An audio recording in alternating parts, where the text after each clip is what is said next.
It's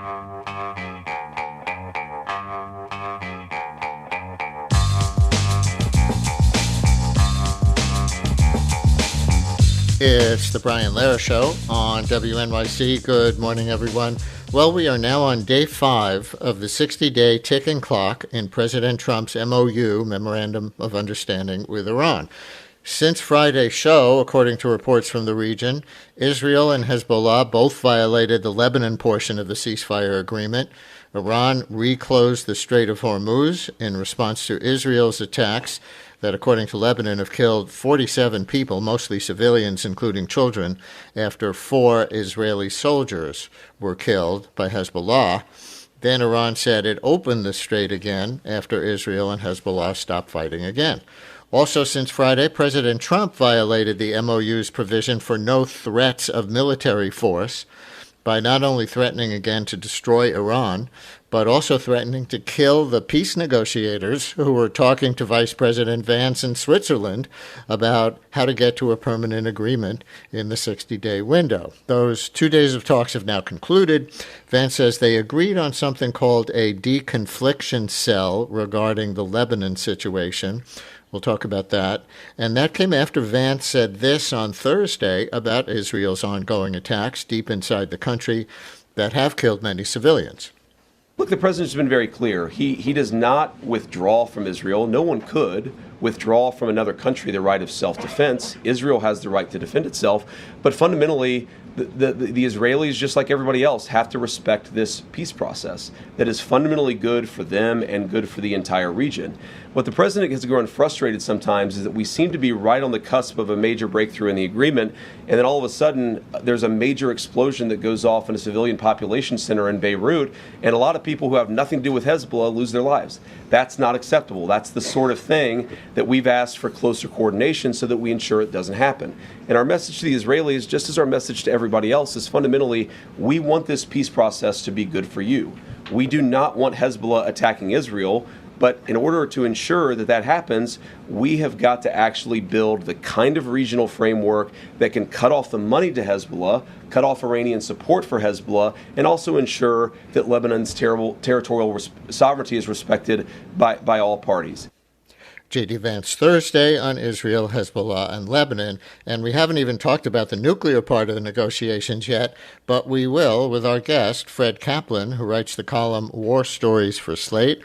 Also, a new column he just began called Trump's America in the British publication The Eye Paper, and he is author of 2 books about nuclear weapons, The Wizards of Armageddon and The Bomb, Presidents, Generals, and the Secret History of Nuclear War. Fred, always good to have you. Welcome back to WNYC. Be here. Let's start with the newest news first. It seems like at least 2 possibly good things came out of the 2 days of talks in Switzerland. Vance says Iran agreed that UN nuclear program inspectors could start visiting Iran again, and they established this deconfliction cell regarding Lebanon. Can we start with your specialty first? Can you explain what role these inspectors from the United Nations, the IAEA, International Atomic Energy Agency, have played in the past, and then tell us what you think it would mean if they resume their presence in Iran now? Well, yeah, this is what Vance called the most exciting development in these talks of the last couple of days, that they've agreed to have inspectors come back in. Well, Brian, guess when the last time inspectors came back in? It was under the dread Obama Iran nuclear watch group. If you look at a little task for your listeners, Google JCPOA, that's the initials for the Iran nuclear deal. Then do a search word for IAEA, that's the International Atomic Energy Agency. Their role in monitoring that agreement is all over the place. It's a 157-page agreement, and they're on at least 40 or 50 pages of it. And we don't know what's going to happen this time because it took a lot of the time of the 20 months of negotiating the Obama deal were spent on the exact terms of inspection, the exact terms of verification. It's worth noting that when Trump's first Secretary of Defense, General Mattis, General Jim Mattis, was in his confirmation hearings. He was asked about the Iran nuclear deal, and he said, "I've read it 3 times, and it has the most airtight verification procedures I've ever read in any arms control agreement." Now, that's a long, long way from just saying, "Oh, wow, Iran has agreed to let inspectors come in." Well, to do what? How often? Under what procedures? Reporting to whom? What happens if they're dissatisfied? What, in other words, this is like, Brian, if you were applying for a job, they said, "Oh, they've agreed to hire me." Nothing about hours, wages, what your tasks are going to do. This is the beginning of the beginning. To Yeah. call this a major breakthrough is it tells you just how far from the end we are. Right. And there are different levels of potential access. Like, can they Yeah. look anywhere they want to? Do they have Right. to give advance notice with the Hmm. opportunity for Iran to hide things? None of Yeah. that is known yet. And by the way, as of just a few minutes ago, the last time I looked, Iran had not confirmed Vance's announcement on inspectors at all. Any reason to doubt that he got at least that much right, that they've agreed in some way to allow UN inspectors back in? There's every reason to doubt everything that any of these guys say. How many times? It doesn't take, the Library of Congress to research this. How many times have these guys said, "Oh, well, there's been an agreement on X," and then it turns out that no, there hasn't been an agreement on X at all. So no. And the other thing is, I mean, for a guy who wrote a book called The Art of the Deal, our president doesn't seem to be very good at negotiating how to do a deal. You don't announce even the outlines of something until you've got both sides agreeing to it. Otherwise, you're putting a lot of leverage in the other guy's hands because they can just dissent from you, and then you look bad for promising way more than you can deliver. So the whole thing is just, and the other thing, the other big announcement that Vance made today is that they were setting up this high-level committee, and these will be the experts who monitor what's going on with the agreement and to make sure that all the I's are dotted and T's are crossed. Well, this too is a standard element of every arms control agreement going back to, the strategic arms limitation talks with the Soviet Union. You have to have this. I mean, this is highly, even assuming the best of intentions on both sides, which we cannot assume in this case, this is highly technical, highly complicated stuff. You need to have experts in a half a dozen different fields monitoring this, making sure that, oh, well, you think that you agreed to X, but really you need to include this element in it. Otherwise, it's meaningless. You have one of the main members on Obama's team for the Iran nuclear deal was the Secretary of Energy, who was a professor of nuclear physics. I mean, he understood this stuff intimately. One of the chief negotiators right now on the Iranian side is a guy who was involved in the Obama era talks. He knows this stuff inside and out. So no, we're unless you think that Jared Kushner and Steve Witkoff and J.D. Vance have the slightest expertise in any of this to be able to carry this out in a leadership role, look, I hope everything But goes well. I really do. But there's no reason to think that it will at this point. one more thing about the inspectors before we move on to other aspects. One of Trump's complaints about the JCPOA, the 2015 Obama nuclear deal with Iran that Trump withdrew from in 2018, Iran was moving toward nuclear weapons capability anyway, Trump and his people said. So how much do you understand that to have been true? And so how meaningful is the inspector's presence, or was it under the Obama deal? It's complete nonsense. I mean, total, complete nonsense. The Iranians were moving toward a nuclear capability before that deal was signed. After the deal was signed, they dismantled verifiably 98% of their highly enriched uranium, their plutonium, their various facilities. They were in the process of exporting They're down-mixed uranium to Russia. When people say the Obama agreement, they forget this was a deal signed by the United States, Britain, France, Russia, China, the European Union, and ratified by the UN Security Council. There are a lot of hands in this, and they all took an interest in its actually coming about. So, no, this is nonsense. And in fact, what happened in 2018, having gotten rid of his first national security advisor, Secretary of State, and Secretary of Defense, Trump, in his first term, largely under the influence, as he is now, of Benjamin Netanyahu, got out of the agreement, saying it was the worst deal ever. The Iranians then spent about a year trying to find some way around this. Trump reimposed sanctions, which also meant secondary sanctions. In other words, sanctions on those who continue to do business with Iran. They couldn't find a way around it. And so then they started enriching uranium again. They started building back up their nuclear facilities. They started building advanced centrifuges.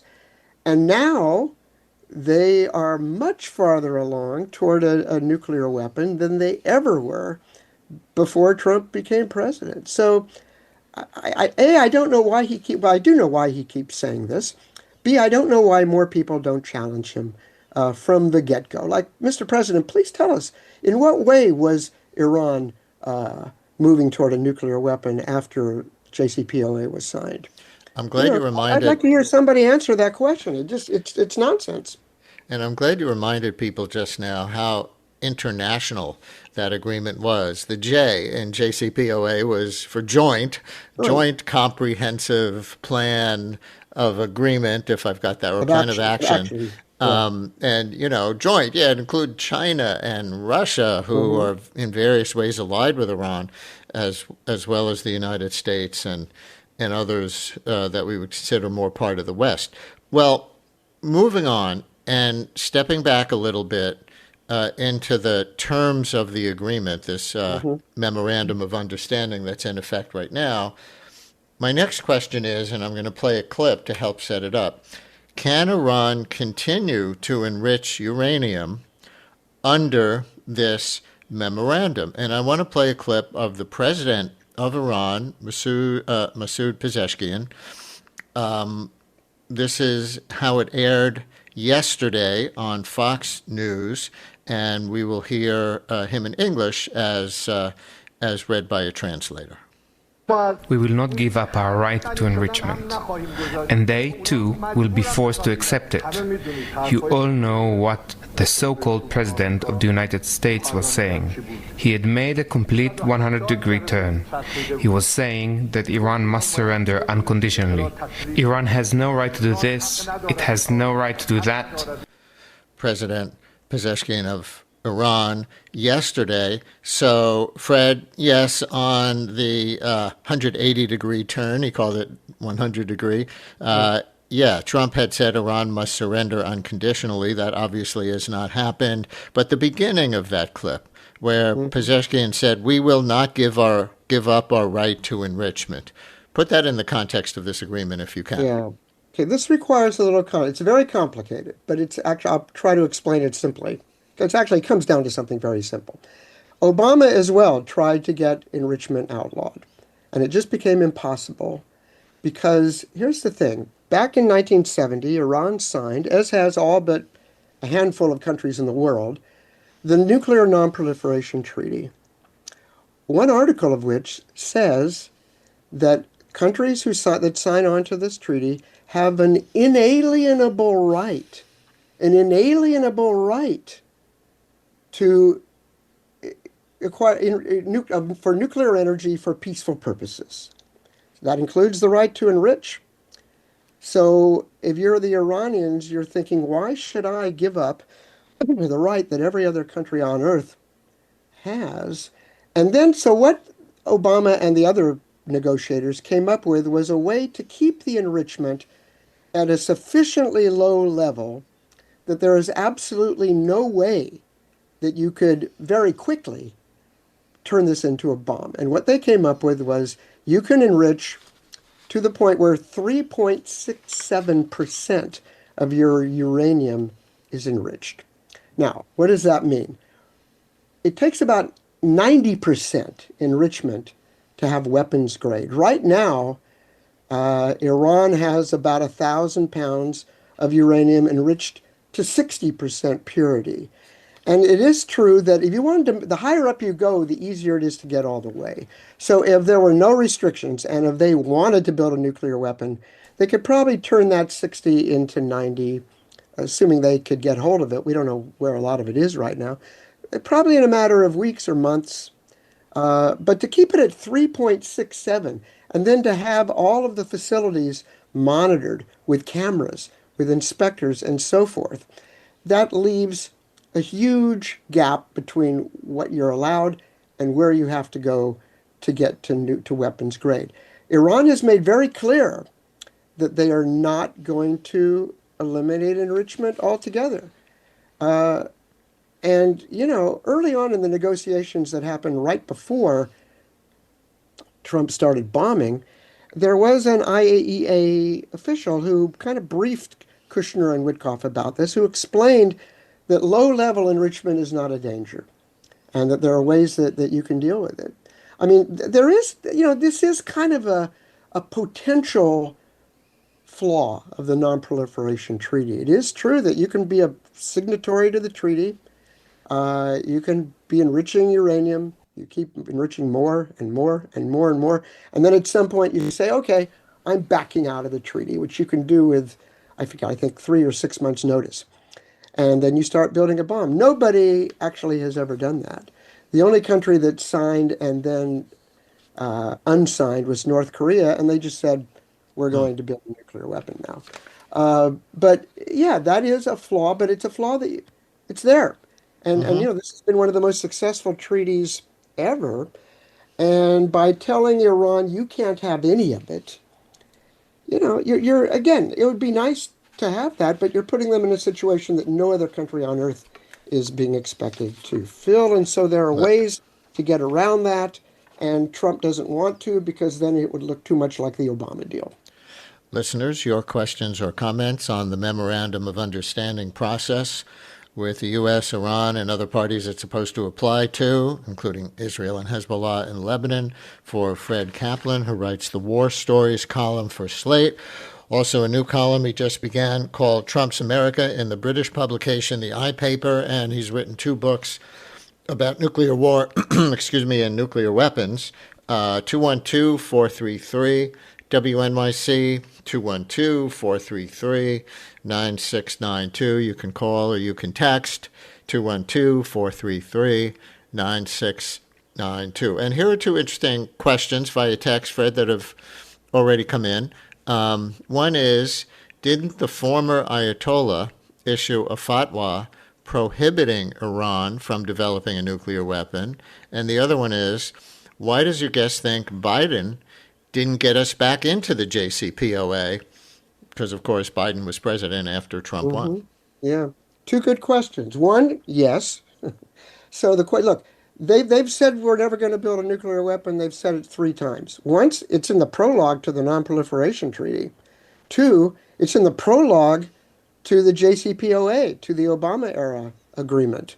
Now, you can believe that or not believe it. There's no you can believe. And now Trump made a big deal. Oh, this time they're agreeing that they will never build a nuclear weapon. Well, they've said that before, and as you say, they've said it in their own internal, their own internal statements. Believe it or not believe it, but there's nothing new about their stating it this time around. As for Biden, I have to say, at the time, and ever since, I have tried to find out the answer to that question. And it baffles me, and I still don't know the answer, because when Biden became president, there was still a somewhat moderate Western-leaning president and foreign minister in Iran. They were the same guys who approved of the deal when Obama was president. They could have had backing from allies. You know, the Russians were still interested in having Iran abide by that deal.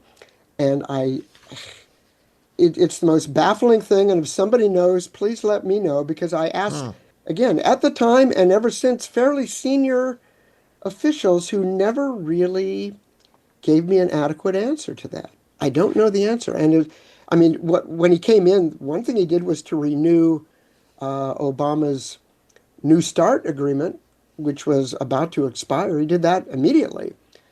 And it didn't take much to do it. So I don't know. I don't know the answer. Really interesting and intriguing. The next time we have access on the show to somebody who was in the Biden national security apparatus, or for that matter, the Obama, I'm going to ask them that question because somebody knows. And just to that other point, do you have your own take as somebody who follows these things closely on how credible Iran is? Because obviously a lot of people listening will just not believe them when they say it's the first line of this memorandum of understanding from last week that Iran says it will never develop a nuclear weapon, and there was the fatwa from the previous Ayatollah that says it's prohibited in Iran. But based on any evidence, how much did you believe them? Well, that old Reagan saying, trust but verify. I mean, that's what it's all about. So yeah, if the whole agreement just amounted to, we promise, never to develop or procure a nuclear weapon, I mean, no, that wouldn't be good enough to trust anybody about. That's why you have, in the case of the Obama era deal, a 157-page agreement that took 20 months to negotiate, and that was approved by 6 different countries with converging but disparate interests on the subject. That's why you have to go through look, Brian, you sign papers for a mortgage. You don't just say, yeah, I agree, I own this house, and I'll make these monthly payments. No, it's like a 30, 40-page document. There are reasons for that. You have to anticipate all kinds of contingencies. You have to have, all kinds of verification that you can actually pay this monthly mortgage. I mean, with any legal document, and this is a legal document, you have to. So the idea, I mean, again, even assuming the best of intentions on both sides, which we can't do for either side, just the difficulty, the complexity of doing something like this, it's not going to take 60 days.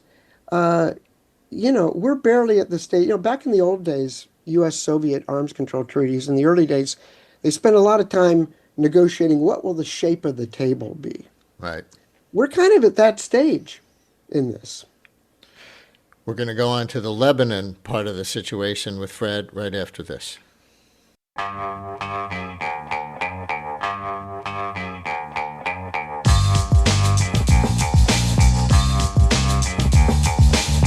Brian Lehrer on WNYC as we continue with Fred Kaplan, War Stories columnist for Slate, among other things, talking about the latest developments in the memorandum of understanding process between the U.S. and Iran and others. Let's go on to the Lebanon situation and the announcement of a deconfliction cell. Here's a version of the reporting on it. This is from the Israeli newspaper Haaretz. It says, Qatar, Pakistan announce Lebanon deconfliction cell at U.S.-Iran talks with no mention of Israel, the headline says. But then it goes on, the new deconfliction cell will include Iran, the U.S., Qatar, and Pakistan, and operate alongside the Lebanese government. Tehran calls it the first real test of the emerging agreement as Israel and Lebanon prepare for talks in Washington. That from Haaretz. So, Fred, do you understand what a deconfliction cell is, or what it could do if, let's say, the fighting between Israel and Hezbollah resumes again? Well, I thought I did. The term deconfliction, as it's been used in the past, is, for example, if, let's say, U.S. and Russian planes are monitoring a war zone, and so they let each other know when a plane is going to be in the area so you don't mistake it for an enemy aircraft and shoot it down. That's what deconfliction means. It's to eliminate the possibility of... It doesn't mean the way it's been described in what I've read about this one is that if Israel and Hezbollah start fighting again, these countries will step in and get it stopped. I mean, that's like peacekeeping. That's not deconflict. Makes it sound very technical and fancy, but no, it just means we'll try to stop the war from breaking out again. But I've never heard, and I might be wrong about this, but I've never heard of any kind of peace deal that obligates certain countries or movements or militias or whatever that are not party to the negotiation at all, or that are not, surrendering or the defeated power in a war. So while on the one hand, I'm very critical of what Israel is doing in Lebanon, and I think, one thing Trump said that I agree with, hey, it's one thing to shoot some Hezbollah guy. It's another thing to demolish a whole apartment building because a suspected Hezbollah guy walked into it.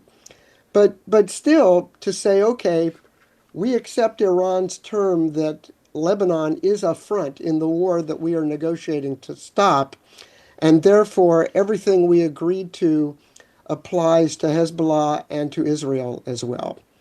I don't know how you and it's very unusual. Let's say Hezbollah starts firing missiles into Israel again. Is Israel just supposed to not do anything? And in fact, I can imagine if there's some way, if Iran is interested in stepping out of the deal for whatever reason, they tell their underlings in Hezbollah to fire half a dozen missiles into Israel. Israel fires back, and then Iran says, okay, the deal is over. And in fact, that did just happen this weekend. For whatever reason, whatever the genesis was, Israel fired some weapons into Lebanon, and Iran said, okay, Strait of Hormuz is closed again. They will have there is nothing in what has been agreed to so far that stops the notion that Iran will have control over the Strait of Hormuz at any time that it wants. And this is going to affect, no matter what Trump or anybody else says about, shippers, gun your engines, the strait is open. No, it's not up to him. It's up to the captains. It's up to the insurance companies. It's up to who controls the boat, whether they're going to take the chance of going in there. Yeah. It's. Well, one of the analysts on Morning Edition today said Iran has to deliver Hezbollah and the United States has to deliver Israel.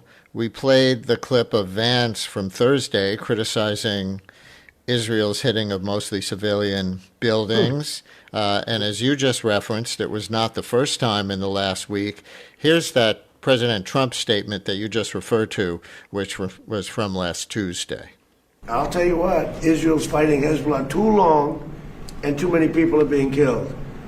And you don't have to knock down an apartment house every time you're looking for somebody, because there are a lot of people in those apartment houses, and they're not all Hezbollah, that I can tell you. And I suggested to Israel to let Syria take care of Hezbollah.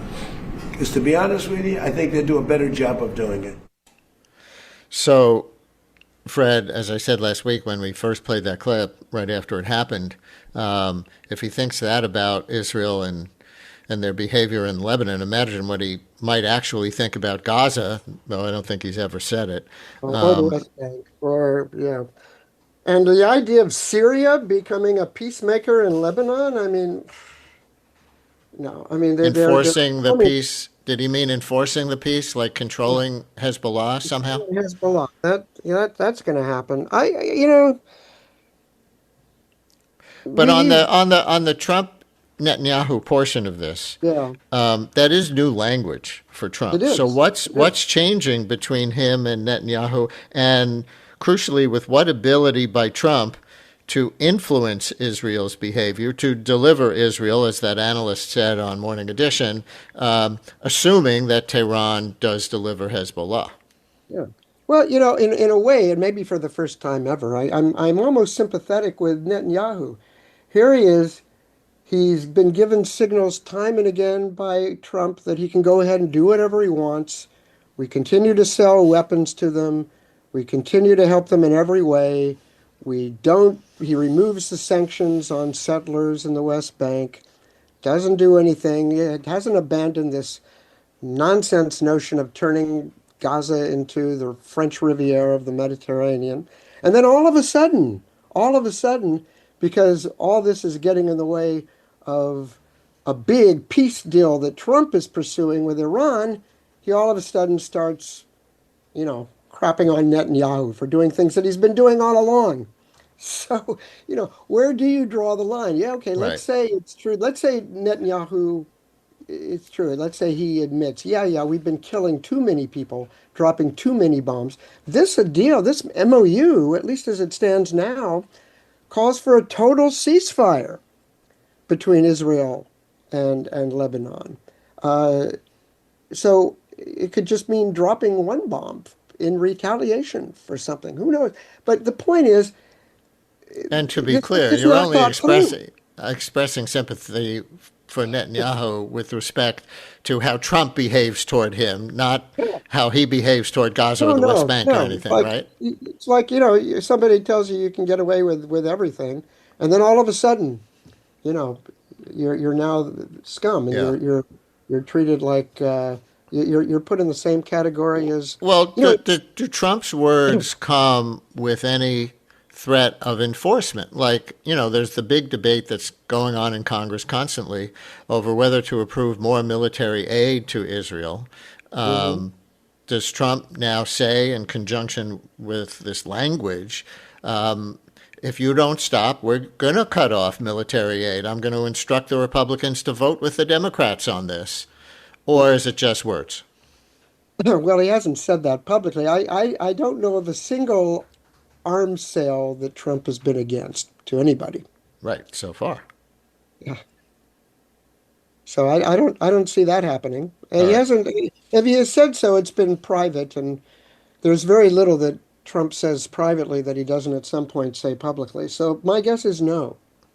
One other thing about this aspect over the last few days, and you just referred to it a minute ago, that in response to Israel's action in Lebanon this weekend, Iran announced that it closed the Strait of Hormuz again, even though in the memorandum of understanding, that was one of the things. The Strait of Hormuz would be reopened to traffic again, but it also did say Israel and Hezbollah would stop fighting in Lebanon.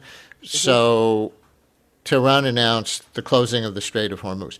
In response to that, the Trump administration says, they really can't close the Strait of Hormuz anymore because there's a lane along Oman, which is different than the lane along Iran, that's wide enough for ships to get through, and we control that, they don't. Do you know how accurate that is? I would say if it is accurate, I'm not a shipping expert, so I don't know. But if it is accurate, then why haven't we been doing this all along? Why haven't oil tankers just been going up that corridor as if Iran hadn't said anything? It's a very narrow strait. The whole thing is at its widest point, about 20 miles. Drones and missiles on the Iranian bank of the Strait of Hormuz have a range of longer than 20 or 25 miles, a lot of them. So let's put it this way, nobody who has any business doing anything in the Strait of Hormuz has taken that seriously. On the nuclear issue, back to that. Nathan in Coeur d'Alene, Idaho. You're on WNYC with Fred Kaplan from Slate. Hi, Nathan.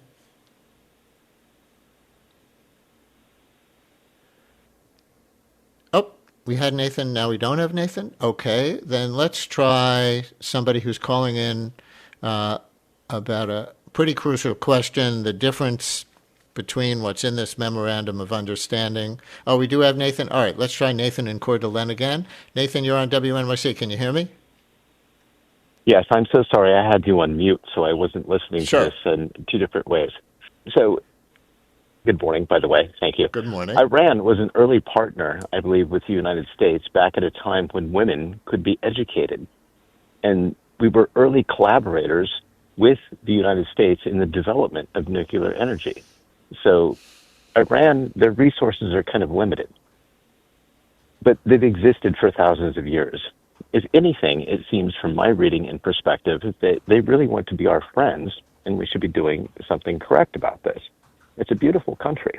I don't know exactly what goes on over there. I have not traveled to that part of the planet, but you have to understand, if you want to participate in the reality of today, you need energy.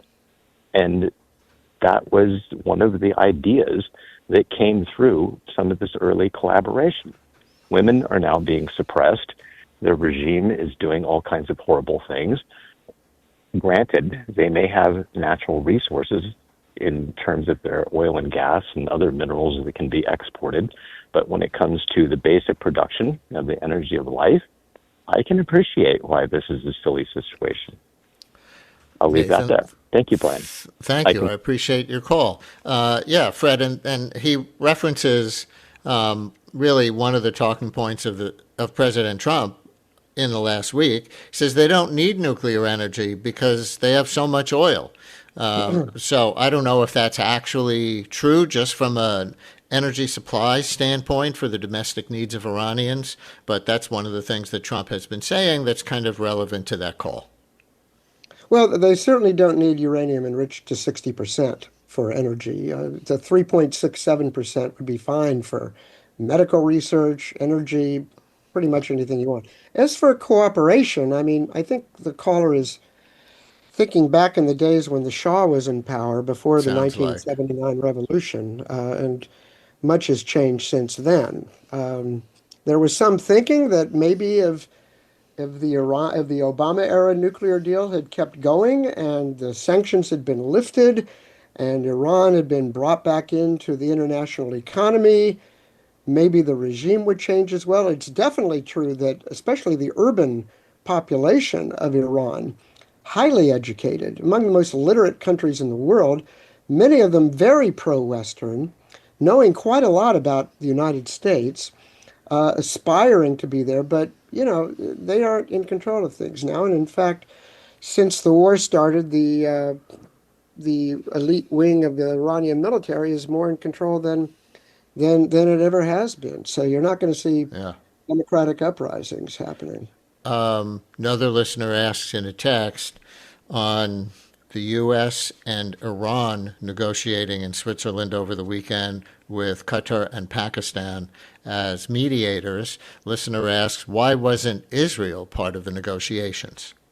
Well, I mean, Israel would say that's a very good question. Their actions are being restricted, rightly or wrongly, in this deal. And unless... Well, were they refused entry, or did they decline to attend? I don't think they applied for it. It was just never part of the deal. It was never part of the deal. Iran raised the issue that, well, we consider the war in Lebanon to be part of the same war as what's going on with Iran versus U.S. and Israel. And our guy said, okay. And that settled that. No, they have not been even advisors or sideboard participants or anything in this. Sheldon in Livingston, you're on WNYC. Hello, Sheldon.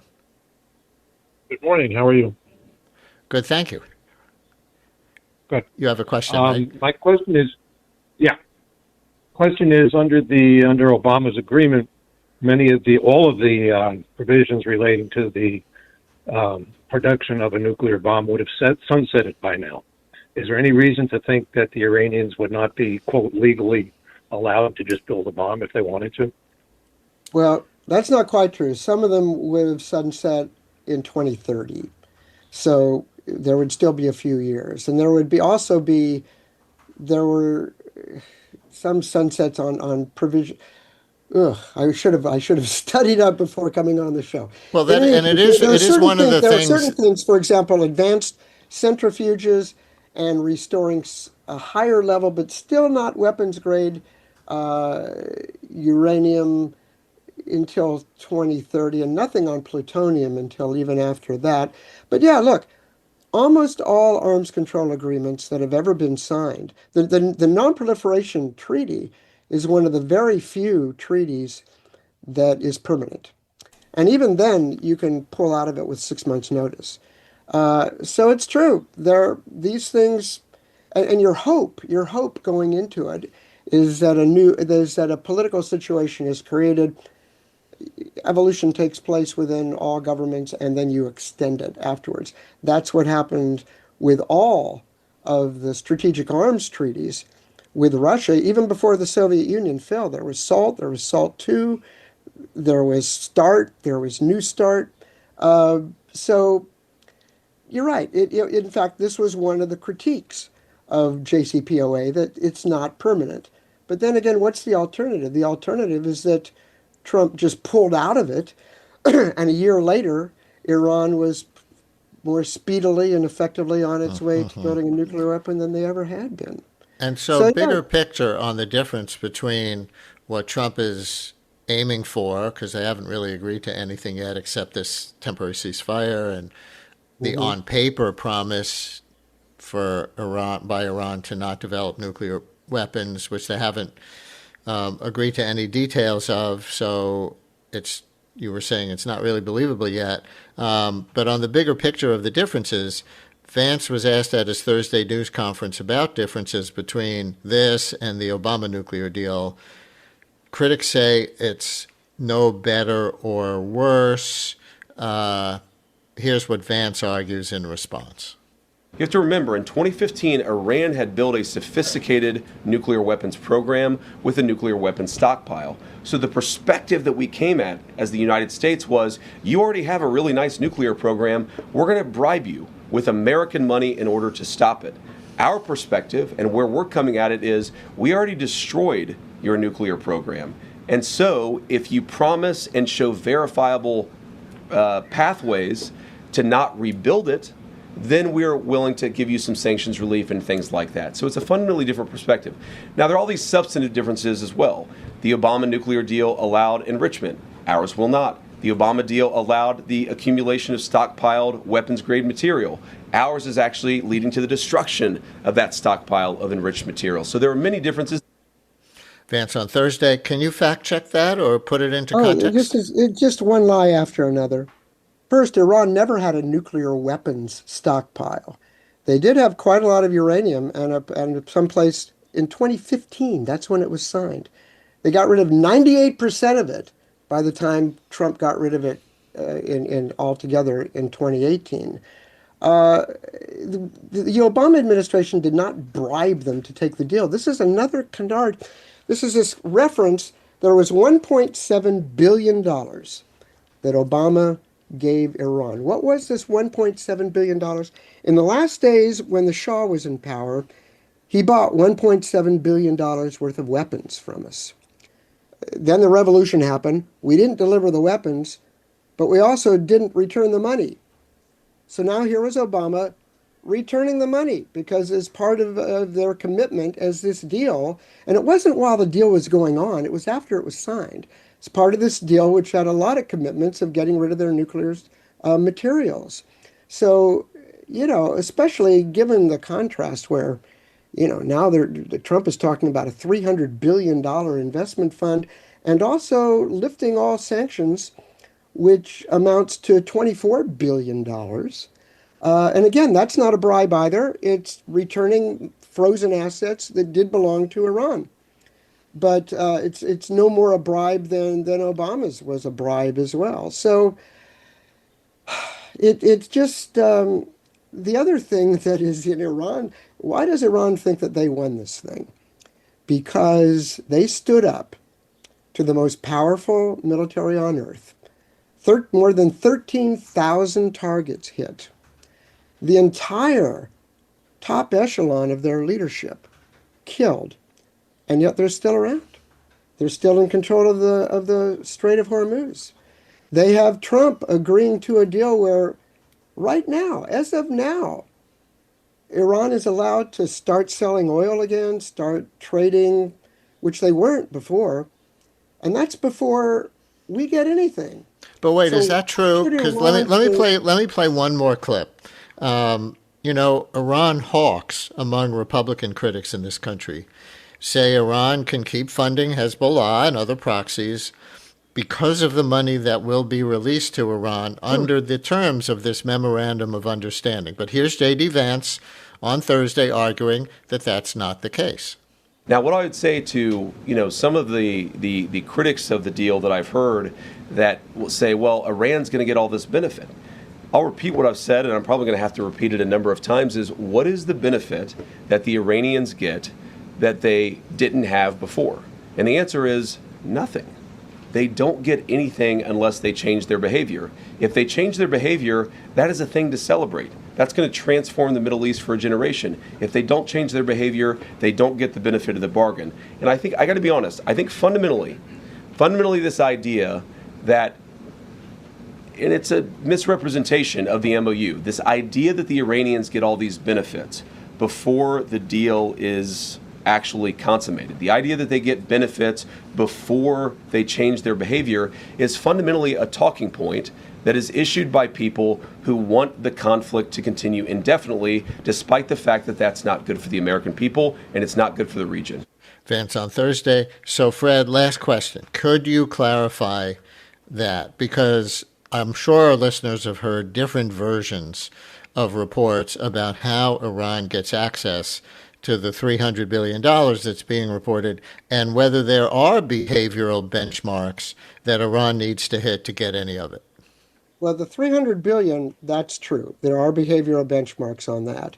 But the initial part, which says that you can start selling oil again, you can start trading in fuels, you can do all this other stuff, that takes place when the MOU is signed.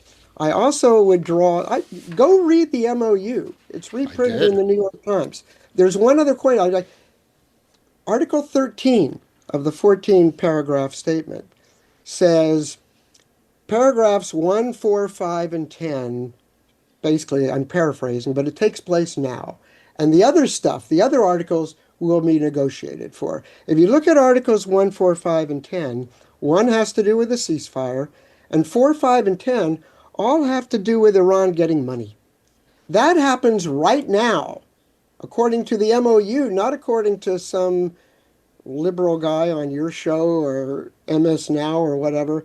This is in the deal. I invite people to go read this thing, see what it really says, because, it sounds as if, and I'm saying this only half facetiously, it sounds like he hasn't read it. It's very clear what's said in this. They start getting monetary value before anything else is agreed to. Fred Kaplan, who writes the War Stories column for Slate, also a new column he just began called Trump's America in the British publication, The iPaper. And I was hoping to have time, Fred, to ask you a little bit about that first column. We don't, but really interesting on 10 years of Brexit and how it's hurt the UK, in addition to 10 years of Trump in this country, because they were basically simultaneous. So hopefully we'll do that another day. And he is author of 2 books about nuclear weapons, The Wizards of Armageddon and The Bomb, Presidents, Generals, and the Secret History of Nuclear War. He also even wrote a novel recently called Capital Calamity. Fred, thanks for joining us as always. Thank you. Anytime.